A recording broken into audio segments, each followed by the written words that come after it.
This is an examination of the hidden human condition. This is the Hidden Killers Podcast. With Tony Bruschi.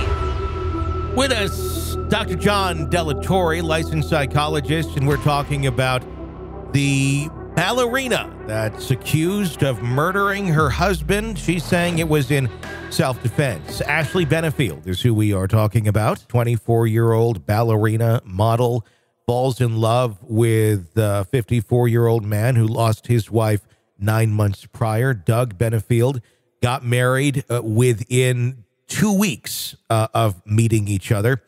Back in 2016, she became pregnant. It became a chaotic relationship shortly thereafter with her business failing that he helped set up for her. And then very much on and off for the next several years. She's now accused of killing him but she's using the stand your ground rule right now, saying that, he was coming at me. I was trying to defend myself, and this is what happened. Let's go all the way back here prior to this even taking place. She did have some reports filed of domestic abuse, no charges ever being brought, but it does begin to show us somewhat of a pattern from what we can understand of abuse between Doug and Ashley. Yeah, there was even some depositions that were being taken out. I don't remember the reason for the depositions, in which he admitted to firing a gun near her, to threatening her with a gun, right? When we're thinking about someone who's in an abusive relationship similar to this. Now, again, we don't really know. I mean, we don't know what actually happened, and it is technically a he said, she said type of case. What we have to remember is that if any of that is accurate, and again, he admits to some of this stuff in a deposition. So, you take an oath, right, to tell the truth, even in a deposition. So she's lived a life in which aggressive behaviors are common and probably unexpected, right? That they occur at unexpected times. And so it can make someone jittery, and it can make someone believe that they need to walk on eggshells. And if she's trying to protect herself, I mean, she's trying to leave, right? I guess he's there to help her move, which is, again, weird. But I think it's part of the context that we find a lot of people have a misunderstanding when it comes to domestic and intimate partner violence. Why doesn't the person being abused just leave? Because you can't, because it's not that simple. And in some ways, it's much more dangerous if you do leave. And here's a perfect example of that.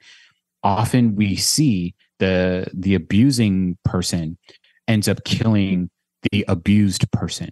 But it's also possible that the abused person, finds that enough is enough at some point, and finds that they are finally able to do something, that they're able to have agency. And so they end up killing the abuser.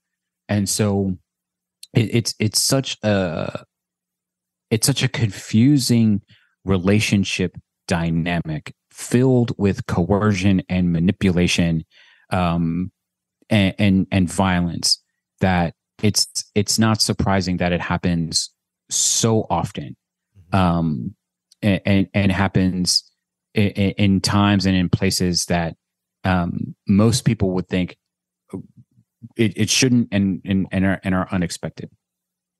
Very much so. The fact that he did admit to some of those things in a deposition is something that he did several years ago.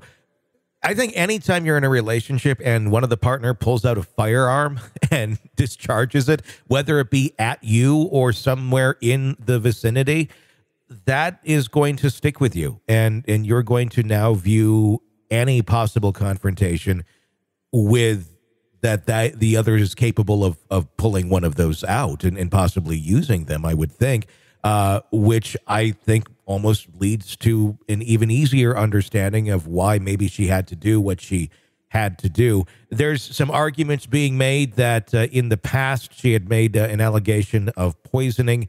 The judge in that case told her that based on the story that it did not possess a centilla of truth.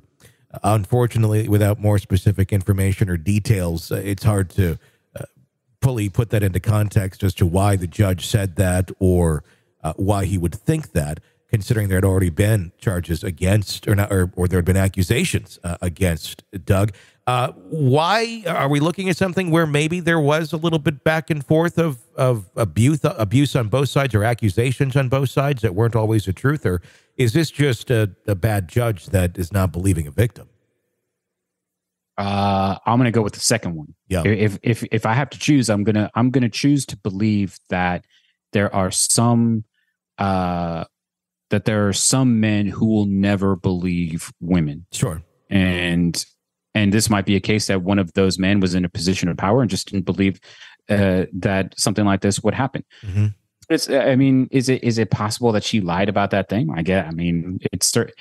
We live in a world of infinite possibilities. It's probabilities that are finite. And I think that could she have lied, or could she have embellished?